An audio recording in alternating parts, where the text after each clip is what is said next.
Oke. Nah, jadi untuk hari ini kita akan membahas tentang bab vektor ya.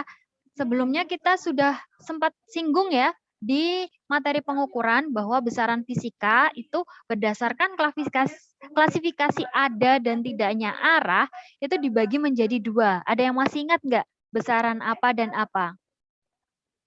Salah satunya vektor ini, gitu Ya, Bu. betul. Salah satunya vektor. Satunya vektor ada yang masih ingat nggak besaran apa namanya? Skalar. Iya Iya, nggak Bu? betul. Betul ya, Anindita, bahwa dibagi menjadi dua yaitu besaran skalar dan vektor.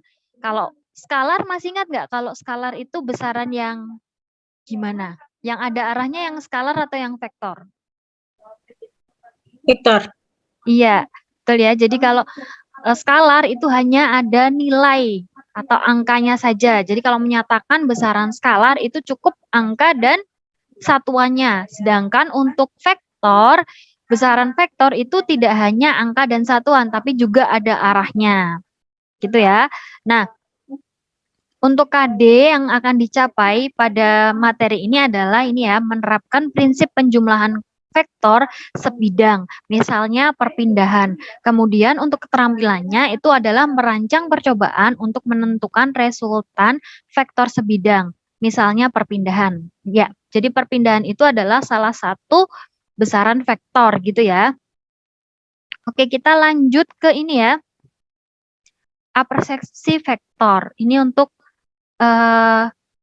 pengantar ya videonya, silahkan disimak. Teman-teman lihat deh. Suaranya Teman-teman udah lihat belum? deh. Itu Suaranya muncul nggak ya? Dengar Bu. Oke. teman lihat deh. Itu sugap si bajak laut. Sepertinya sugap si bajak laut sedang mencari pulau harta karun. Sugap si bajak laut sedang melihat peta harta karunnya. Yuk kita intip. Jalan 10 meter, kemudian jalan 3 meter, lalu jalan 8 meter, dan terakhir jalan 9 meter. Kok nggak ketemu ya? Kayaknya petanya kurang lengkap deh. Jalan 10 meternya kemana? Nah, ini sepertinya peta yang benar. Yuk kita baca. Jalan 10 meter ke utara, kemudian jalan 3 meter ke barat, lalu jalan 8 meter ke utara, dan terakhir jalan 9 meter ke timur. Nah, benar kan? Kalau begini baru bisa ketemu. Nah, itu tadi ya pengantar tentang vektor. Bahwa kenapa sih vektor itu perlu adanya arah kayak gitu ya. Oke, nah di sini untuk materi vektor nanti akan Ibu bahas tentang peta konsepnya ya. Kemudian nanti setelah peta konsepnya kita bahas, nanti kita masuk ke notasi vektor, kemudian nanti baru pengoperasian vektor. Oke, untuk kali ini kita masuk ke mind map-nya dulu ya, atau peta konsepnya, apa aja sih yang akan kita pelajari. Nah, di sini vektor akan dibagi menjadi 3 bab, yaitu yang pertama, bagaimana kita menyatakan vektor. Nah, di sini kita menyatakan vektor ada 2 ya. Kalau misalnya tadi skalar itu kan hanya besarannya saja ya. Sedangkan kalau misalnya di vektor itu ada besaran vektor dan arah vektor. Gitu. Nanti kita bahas bagaimana sih cara menuliskan untuk besarannya dan juga arahnya. Kemudian nanti kita akan mempelajari juga cara menggambarkan vektor. Ini lebih ke tentang operasi penjumlahan pengurangan ya. Kemudian nanti juga kita akan bahas tentang operasi vektor. Nah, operasi vektor itu sebenarnya tidak hanya penjumlahan dan pengurangan ya, sebenarnya ada perkalian juga. Nah, nanti untuk perkalian itu ada 2 jenis, yaitu perkalian cross dan perkalian dot. Nanti lebih lengkapnya akan kalian pelajari di matematika, di mapel matematika kayaknya semester 2 ya. Jadi untuk materi vektor itu harusnya tuh kalau bisa itu kan dalam semester yang sama ya, jadi biar kalian nggak mengulang-ulang kayak gitu. Nah, tapi untuk matematika kebetulan masuknya di semester kedua. Jadi nanti mungkin akan kalian kalian pelajari lebih dalamnya lagi di matematika gitu ya. Ini hanya yang seputar materi fisika gitu. Nah, nanti untuk materi vektor kita itu akan lebih dalamnya di penjumlahan dan pengurangannya aja. Nah, nanti untuk penjumlahan dan pengurangan operasi vektor itu hasilnya kan disebut resultan ya. Nah, nanti kita akan menggunakan metode ini, segitiga, jajar genjang, poligon, dan kosinus. Nah, ini masuknya adalah metode grafis. Nah, nanti selain metode grafis ada juga metode analisis. Kalau untuk metode analisis nanti kita akan melakukan perhitungan dengan cara menguraikan vektor-vektornya. Nah, nanti akan kita pelajari juga setelah ini gitu ya. Gitu, ini gambaran awal untuk materi kita ya. Kemudian kita masuk ke notasi vektor ya, atau bagaimana sih untuk menyatakan besaran vektor. Nah, di sini ya. Jadi untuk penulisan vektor, itu untuk arahnya itu kita gunakan tanda panah seperti ini. Nah, di sini, yang di ujung sini, di posisi awal, itu kita sebut dengan titik tangkap vektor. Kemudian ujung panahnya itu adalah arah vektor atau ujung vektornya. Jadi kan kalau misalnya kita lihat tanda panah itu kan berarti yang ada ininya, ada apa namanya kepalanya ini kan menunjuk kemana arahnya gitu kan. Nah ini juga sama. Nah titik tangkap atau ini ya di sini yang nggak ada kepalanya ini menunjukkan posisi awal. Posisi kalau misalnya perpindahan berarti posisi awalnya kayak gitu. Nah, jadi untuk notasi vektor menuliskannya biasanya dengan huruf besar dicetak tebal. Itu kalau dicetak tebal itu biasanya di buku cetak. Nah, kalau kalian menuliskan tangan itu biasanya menuliskannya seperti ini. Ini ya. Jadi ada tanda panah di atas. Jadi ada dua cara penulisan ya. Yang pertama dicetak tebal, ini biasanya ada di buku-buku cetak. Karena kan kalau di buku cetak kelihatan ya mana yang tebal, mana yang enggak. Nah, sedangkan kalau tulis tangan kan enggak kelihatan mana yang tebal sama enggak. Maka penulisannya itu seperti ini, ada tanda panah di atas. Jadi kalau ada besaran-besaran yang ada tanda panahnya di atas, berarti ini tandanya besaran vektor. Gitu ya. Nah, untuk besarnya vektor itu ada tanda seperti ini, tanda mutlak. Nah, sedangkan kalau misalkan yang di buku cetak itu besar vektornya itu biasanya pakai garis miring. Ini ada italik ya. Nah, tapi lebih familiarnya atau lebih seringnya yang digunakan adalah yang ini. Jadi ada tanda mutlak di simbol vektor ini. Gitu ya. Ini untuk penulisan notasi vektor. Oke, sekarang kita masuk. Tadi kan untuk besaran vektor ada dua ya, yaitu ada besarnya vektor dan juga arah vektor. Nah, untuk besar vektor itu adalah nilai dari suatu vektor. Nah, contohnya ini tadi, si bajak laut ini, dia berjalan 4 meter ke utara. Maka besar vektornya yang mana? Yang mana, anak-anak?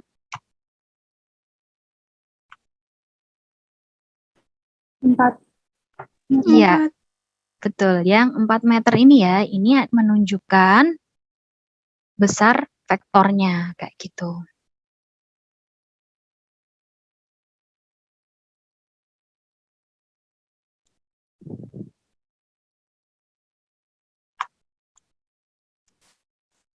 Oke, kemudian lambang vektor, lambang besar vektor itu digambarkan dengan suatu garis lurus yang dapat merepresentasikan besar vektornya. Tadi kan ada tanda panah ya.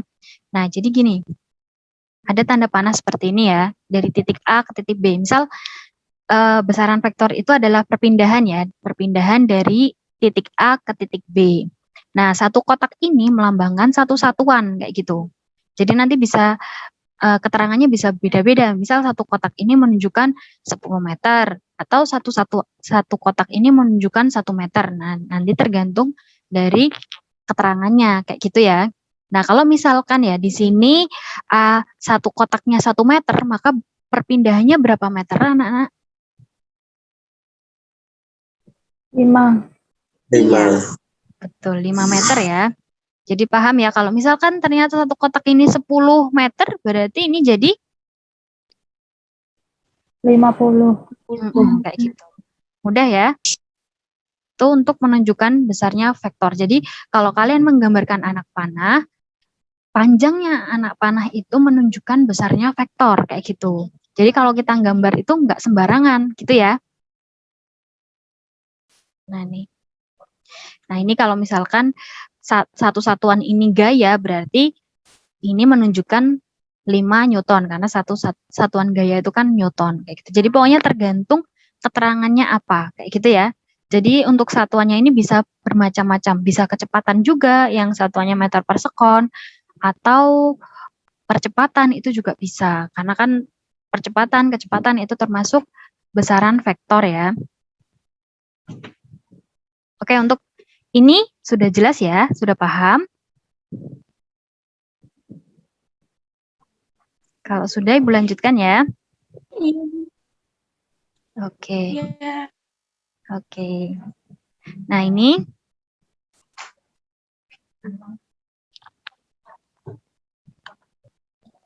ya, arah vektor. Tadi di awal kita sudah sempat singgung ya, saat bajak laut itu mau mencari harta karun dengan petanya.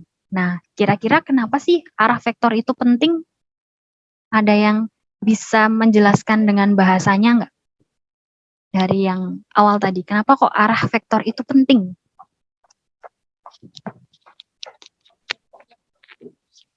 Karena arah itu menunjukkan suatu tujuan utama. Ya, betul ya. Untuk besaran-besaran tertentu, tujuannya itu penting untuk kita ketahui kayak gitu ya. Nah, maka untuk besaran vektor itu harus ada arahnya, kalau enggak jelas. Nah, contohnya ini tadi kan, waktu si bajak laut mau mencari peta harta karun. Kalau misalnya petunjuk petanya cuma kayak gini, kalian kan nggak tahu mau melangkah kemana, ya nggak sih?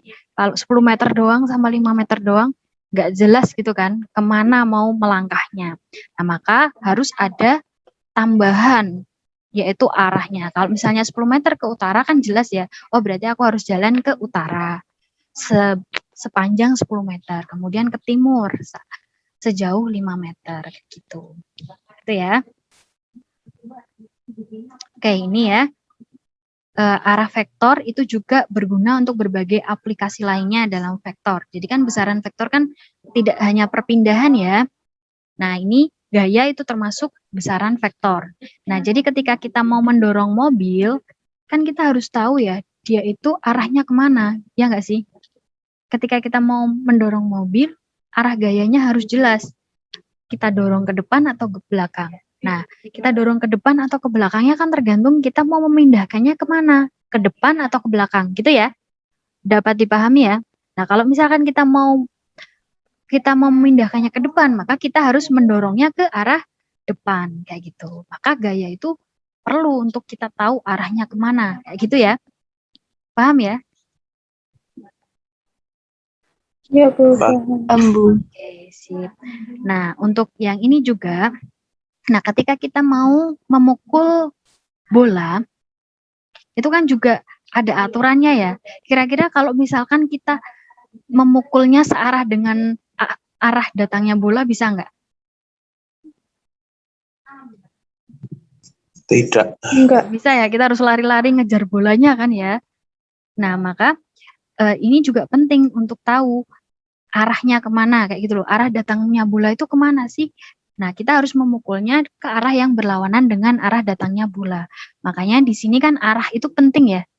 Arah datangnya bola berarti kan ini ada kecepatan. Arah kecepatannya itu kemana, kayak gitu. Kemudian kita mendorongnya dengan pemukul kastinya kemana, kayak gitu. Itu ya.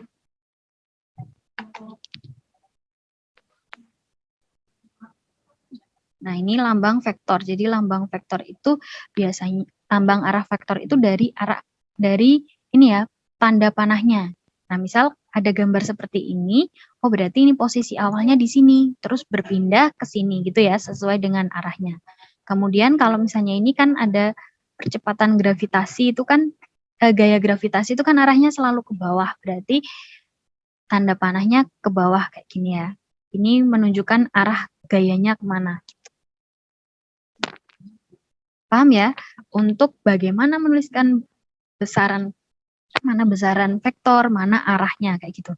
Jadi kalau ada tanda panah seperti ini, arah atau kepala dari anak panah ini menunjukkan arahnya kemana kayak gitu. Sedangkan untuk panjang dari anak panah ini itu menunjukkan besarnya vektor, gitu ya. Sudah jelas ya?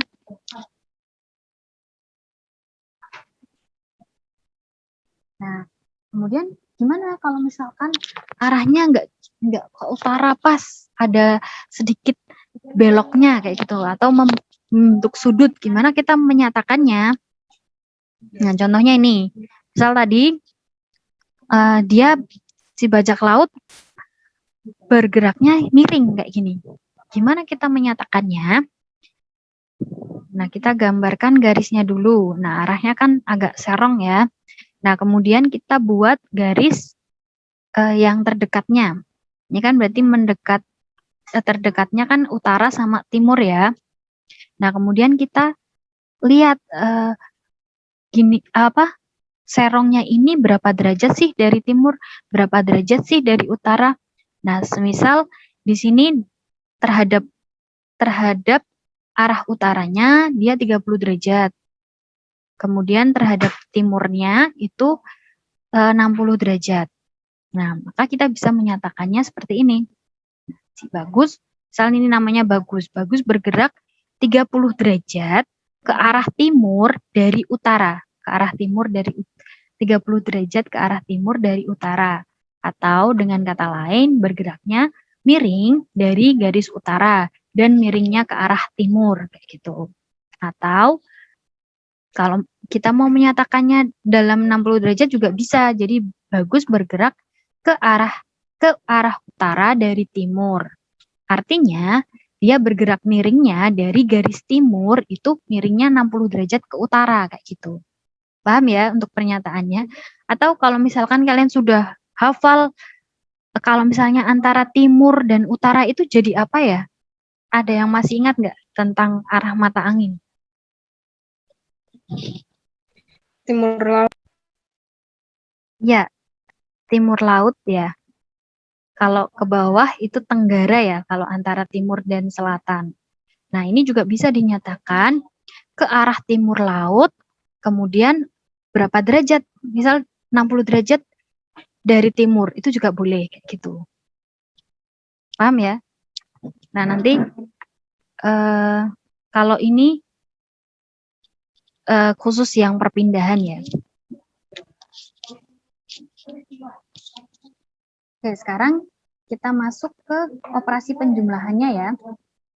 Nah, ini tadi kalian sudah tahu besaran vektor, arahnya, bagaimana menyatakan arah dan besarannya. Kemudian kalau membentuk sudut itu gimana, gitu ya. Nah, sekarang kita masuk ke operasi penjumlahannya. Nah, jadi kalau dalam fisika ini, dalam pengoperasian vektor itu ada dua metode, yaitu metode grafis dan analitis. Kalau metode grafis ini kita cuma menggambar aja gitu.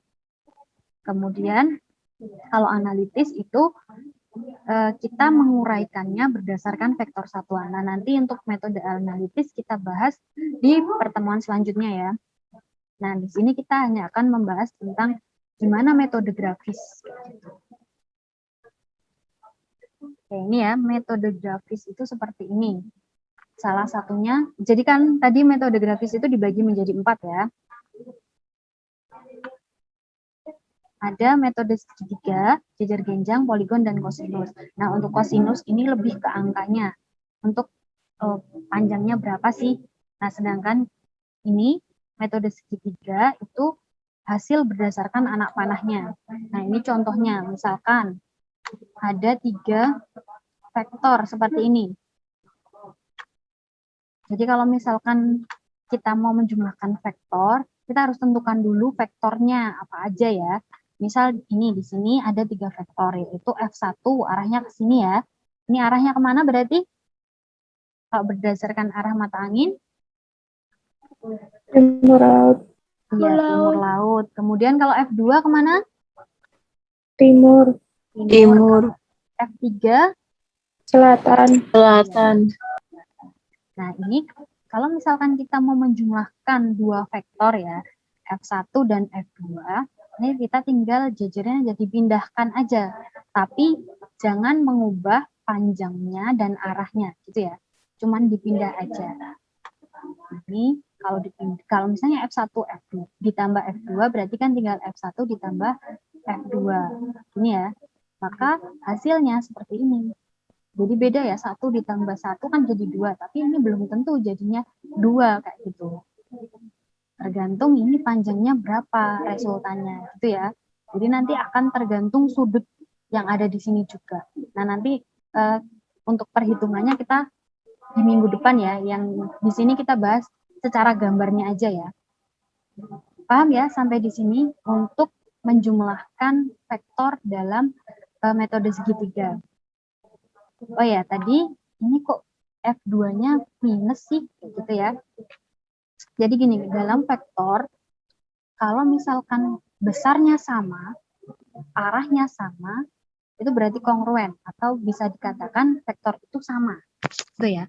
Sedangkan kalau misalkan di sini ada vektor yang panjangnya sama atau besar vektornya sama, tapi arahnya berlawanan, maka kita tidak bisa mengatakan bahwa dua vektor ini sama, gitu ya.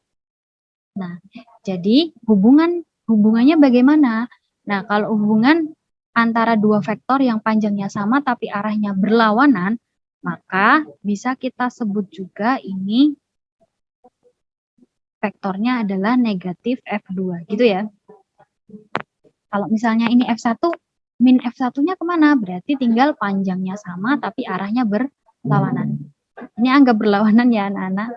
Pokoknya ini disamakan dengan ini, arahnya ke sini, kemudian panjangnya tapi sama. Ini min F1, gitu ya. Kalau F3 berarti min F3-nya kemana? Utara. Iya, ke Utara. ini gambarnya kurang bagus ya, karena nggak ada penggaris. Jadi, ini anggap lurus ya anak-anak. Nah, seperti ini. Paham ya? Nah, makanya kenapa kalau misalkan ada pengoperasian negatif seperti ini, F1 dikurang F2, oh berarti kita ubah dulu arahnya kayak gitu. Karena negatif di sini mengartikan bahwa oh itu adalah lawan, arahnya berlawanan dengan vektor aslinya kayak gitu. Nah, maka penting kita tahu vektor awalnya itu arahnya kemana, besarnya seberapa, itu penting ya. Penting diketahui untuk di awal. Nah, kemudian untuk yang contoh ketiga ini, F3 dikurangi F2. F3 mana? F3 vektornya ini ya, berarti tinggal kita pindahkan ke sini panahnya. Kemudian dikurang F2, oh berarti F2 tapi kita balik arahnya, berarti ke arah kiri seperti ini. Resultannya gimana? Kita hubungkan antara pangkal ke kepalanya gitu ya. Jadi jangan terbalik. Nah, kayak ini juga tadi kan dari awal ke akhir, ke kepalanya. Pokoknya dari titik tangkap ke ujungnya gitu ya. Ini juga sama resultannya itu pasti dari titik tangkap ke ujungnya. Gitu ya.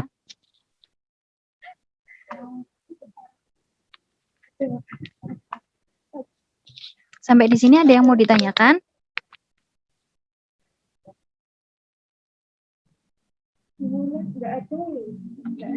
Mungkin belum, Bu. Belum ya, sudah jelas semua ya? Insya Allah. Insya Allah. Ya, Insya Allah. Insya Allah. Nah, ini kenapa disebut sebagai metode segitiga? Karena bentuknya segitiga ya. Nah, makanya kenapa ini disebut dengan metode segitiga. Oke, untuk lanjut ya. Untuk metode yang kedua, itu ada metode poligon.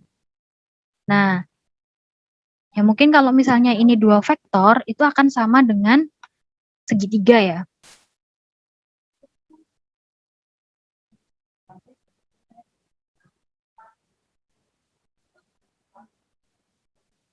Nah, kalau misalnya metode poligon ini bisa kalian gunakan ketika vektornya lebih dari 2. Jadi tinggal disusun aja vektornya sesuai dengan yang mau kita cari. Misal di sini kita mau cari jumlah dari F1 ditambah F2 ditambah F3. Nah, tinggal kita susun aja. Nah, penyusunannya nggak harus urut karena untuk vektor itu bersifat komutatif ya. Jadi mau kalian susunnya dari F3 dulu ditambah F2, F1 itu hasilnya akan sama aja. Nanti kita akan contohkan. Nah, di sini setelah kalian susun, tinggal kalian buat garis dari titik pangkalnya ke ujungnya. Oh, berarti ini resultannya ke sini gitu ya. Nah, kemudian contoh yang kedua, misal operasinya adalah F1 dikurang F2 dikurang F3. Maka jangan lupa kita ubah dulu arah dari F2-nya ya. Ini kan masih ke kanan. Berarti kalau main F2-nya ke Barat. Kiri. kiri. Gini ya. Nah, ini min F2. F3-nya juga sama, kita buat ke atas gitu ya. Ini ya. Nah, terus habis itu kita susun aja. Kalau penyusunnya juga sama, bebas. Nggak harus urut. Soalnya kan sebenarnya ini, resultannya ini kan sebenarnya sama kayak gini ya. F1 ditambah min F2 ditambah min F3 gitu ya. Paham ya logikanya? Kenapa kok bisa langsung disusun aja kayak gitu. Karena sebenarnya ini hampir sama dengan operasi penjumlahan. Cuman bedanya di F2-nya karena negatif, oh berarti arahnya berlawanan. Gitu ya.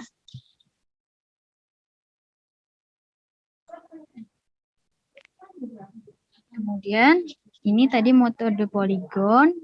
Untuk selanjutnya metode jajar genjang. Nah ini nih, kenapa disebut jajar genjang? Oh ini harusnya jajar genjang ya, bukan segitiga. Karena bentuknya jajar genjang. Kalau tadi kan segitiga kan langsung aja ya penyusunannya. Yang misal F1 ditambah F2, F2-nya kan di sini, kemudian langsung garisnya ke sini ya. Nah, kalau untuk metode jajar genjang, ini jajar genjang ya.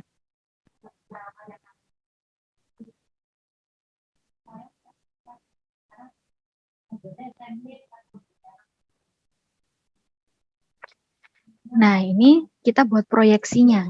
Jadi, misal ini F1 dan F2. Kita proyeksikan F2 di atas ini, diproyeksikan. Ini kan sebenarnya proyeksi dari F2. Kemudian F1-nya juga kita proyeksikan. Kemudian kita gambar dari sini ke sini. Nah, ini ketemu resultannya, kayak gitu. Nah, kalau lebih dari 2 gimana? Berarti satu-satu. Misal F1 ditambah F2 ditambah F3 ya. Kita jumlahkan dulu F1 dan F2-nya. Seperti ini ya.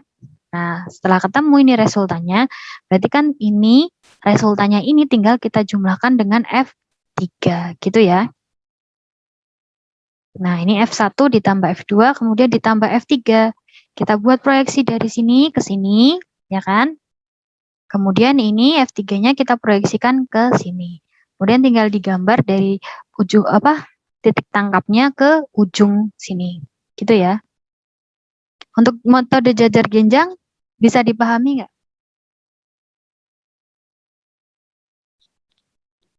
Bisa. Bisa, Bu. Berarti itu pakai bayangan gitu, Bu, buat nyari Iya, betul. resultan. Iya, cari bayangannya. Jadi kayak buat proyeksinya dulu. Kemudian misal nih, kalian terus F1 dikurang F2-nya gimana? Sama kayak yang tadi ya. Berarti kan kita buat dulu F2 itu negatifnya kemana? Itu kan ke kiri ya. Kemudian F1 kan tetap di sini ya. Atau kita dulu.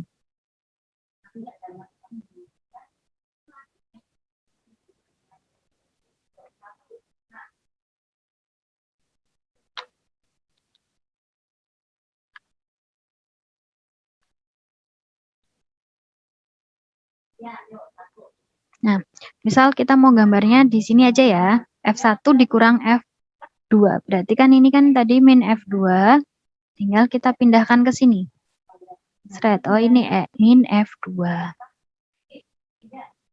Nah, kemudian kita bikin proyeksinya. Proyeksi dari min F2, berarti di sini garis bikin bayangannya, kemudian F1 juga kita bikin bayangannya, gitu ya. Kemudian perpotongannya ini kita buat garis ke titik tanggap atau dari titik tanggap ke perpotongan proyeksinya tadi ya. Aduh, nggak bisa gambar lurus ya. Nah, itu ya, pokoknya ini garisnya ke sini ya, anak-anak anggap ini lurus. Gitu. Paham ya untuk metode jajar genjang? Nah, mungkin ini kalau misalkan untuk jajar genjang sama segitiga harus satu-satu seperti itu ya. Kalau vektornya lebih dari 2 gitu ya. Oke, kita contohkan ini ya simulasinya.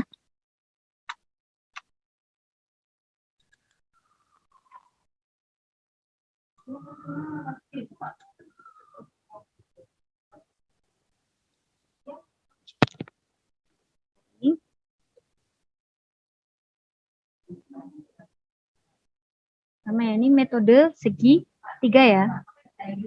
Kemudian kalau misalkan mau ditambah dengan AB, kita mau menjumlahkannya A plus B plus C. Berarti tinggal kita tambahkan C-nya aja. Nah, terus resultannya tinggal A plus B ditambah C. Gitu ya. Paham ya? Jadi nanti kalau misalnya ini 4 vektor berarti juga sama kayak gitu. Nanti tinggal A plus B plus C-nya. Misal ada vektor D ya.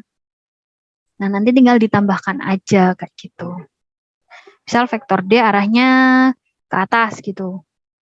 Berarti kalau misalnya kita mau cari A plus B plus C plus D-nya, berarti ini tinggal ditambah ke atas kayak gitu.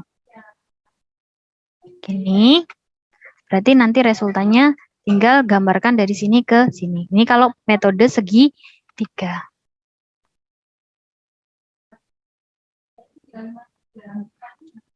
Gitu ya. Oke, nah ini tadi yang ini kenapa kok boleh urutannya nggak harus urut kayak gitu. Nah, kalian perhatikan antara yang di sebelah kanan atas sama yang di sebelah kiri bawah. Kelihatan ya? Yang ini kita jumlahkannya A plus B dulu, baru ditambah C. Nah, sedangkan kalau yang di kiri bawah itu kita jumlahkan B sama C dulu, baru kita jumlahkan A. Hasilnya kira-kira sama atau beda? Bu, maaf mau tanya, itu slide-nya Ya. udah diganti apa belum ya, Bu? Oh, sudah. Oh, belum ya? Belum keluar ya? Belum. Oh iya ya. Masih ke yang metode segitiga yang tadi, yang jajar genjang. Oh iya iya iya. Keren udah ganti ini. Ini ya maksud Ibu sebentar. Udah kelihatan sekarang? Sudah, Bu. Oke, jadi ini tadi kan untuk vektor lebih dari 2 untuk jajar genjang ya. Nah, yang segitiga kan belum ada contohnya. Nah, ini contohnya. Jadi kalau misalkan ada vektor ini ya, A, B sama C, terus kita mau menjumlahkan, maka di sini kita jumlahkan dulu A sama B-nya. Nah, maka ada hasilnya di sini vektor A plus B. Kemudian baru ditambahkan sama vektor C. Nah, maka resultannya di sini ya, A plus B plus C. Gitu. Nah, di sini yang di kiri bawah ini kita jumlahkan dulu B sama C, boleh. B sama C kita jumlahkan dulu, nanti resultannya baru dijumlahkan dengan A. Nah, hasilnya juga seperti ini ya. Kira-kira menurut kalian vektor A plus B plus C yang di kiri bawah sama yang di kanan atas itu sama atau beda?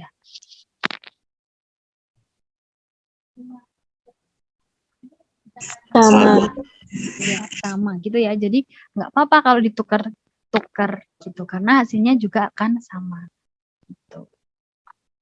Nah, ini misal kalian mau menjumlahkannya 4 vektor, kemudian di sini ya contoh misal ada vektor D arahnya ke atas.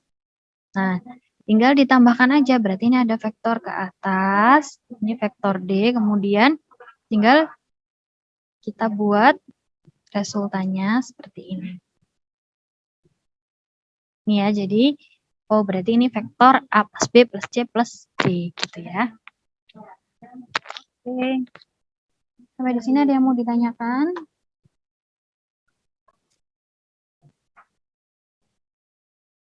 Nanti untuk tugasnya itu menggambar vektor ya. Nanti Ibu kirimkan LKPD-nya. Nah, nanti Ibu jelaskan dulu.